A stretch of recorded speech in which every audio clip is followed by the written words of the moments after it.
दोस्तों, हम आपको बताने वाले हैं सोमवार व्रत कथा और विधि। इसे ध्यान से जरूर सुने। बाबा भोलेनाथ को प्रसन्न करने के लिए आप भी सोमवार का व्रत कर रहे हैं तो शिव व्रत कथा को पढ़कर या सुनकर इस उपवास को पूर्ण करें। दोस्तों, वीडियो को लाइक करके चैनल को सब्सक्राइब करके बेल आइकन को ऑल पर प्रेस करें, जिससे हमारी वीडियो आप तक पहुंच सके। आइए जानते हैं सोमवार व्रत की विधि और व्रत कथा।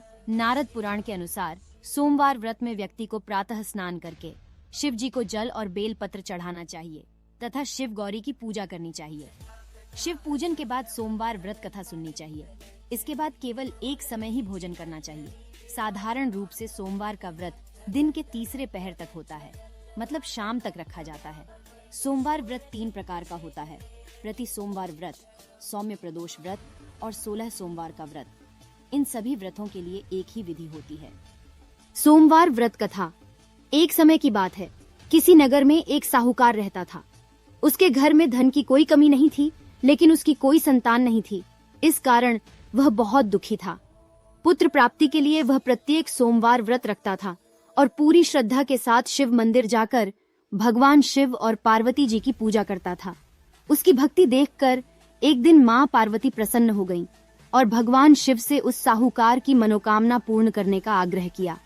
पार्वती जी की इच्छा सुनकर भगवान शिव ने कहा कि हे पार्वती, इस संसार में हर प्राणी को उसके कर्मों का फल मिलता है और जिसके भाग्य में जो हो उसे भोगना ही पड़ता है। लेकिन पार्वती जी ने साहूकार की भक्ति का मान रखने के लिए उसकी मनोकामना पूर्ण करने की इच्छा जताई। माता पार्वती के आग्रह पर शिव जी ने साहूकार को पुत्र प्राप्ति का वरदान तो दिया, लेकिन साथ ही यह भी कहा कि उसके बालक की आयु केवल 12 वर्ष होगी। माता पार्वती और भगवान शिव की बातचीत को साहूकार सुन रहा था। उसे ना तो इस बात की खुशी थी और ना ही दुख।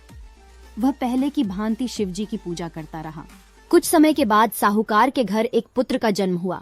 जब वह बालक 11 वर्ष का हुआ तो उसे पढ़ने के लिए काशी भेज दिया गया।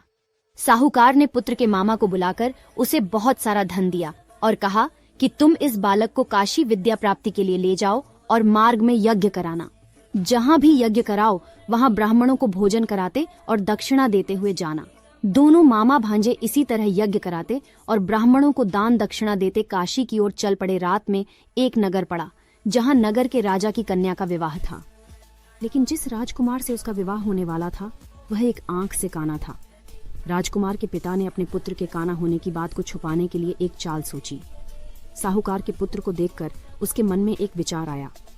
उसने सोचा, क्यों न इस लड़के को दूल्हा बनाकर राजकुमारी से विवाह करा दूं। विवाह के बाद इसको धन देकर विदा कर दूंगा और राजकुमारी को अपने नगर ले जाऊंगा। लड़के को दूल्हे के वस्त्र पहनाकर राजकुमारी से विवाह कर दिया गया।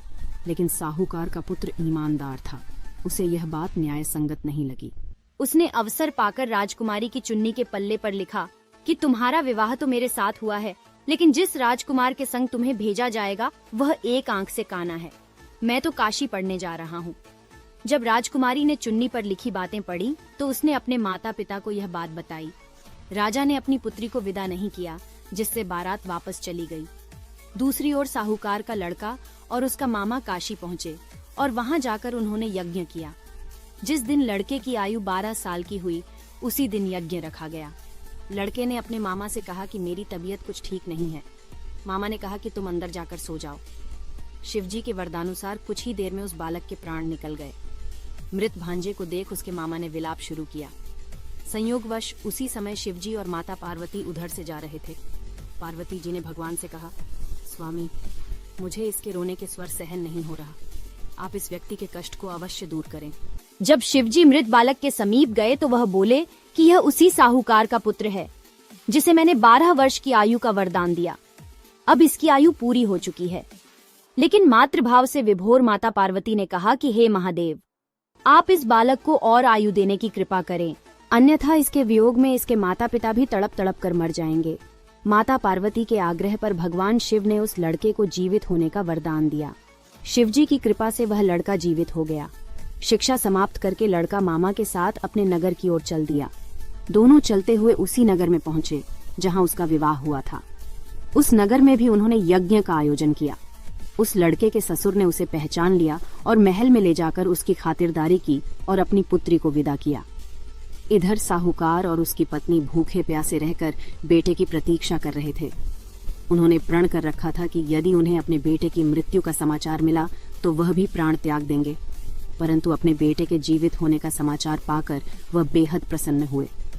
उसी रात भगवान शिव ने व्यापारी के स्वप्न में आकर कहा, हे श्रेष्ठी, मैंने तेरे सोमवार के व्रत करने और व्रत कथा सुनने से प्रसन्न होकर तेरे पुत्र को लंबी आयु प्रदान की है। इसी प्रकार जो कोई सोमवार व्रत करता है या कथा सुनता और पढ़ाता है, उसके सभी दुख दूर होते हैं और समस्त मनोकामनाएं पूर्ण होती हैं।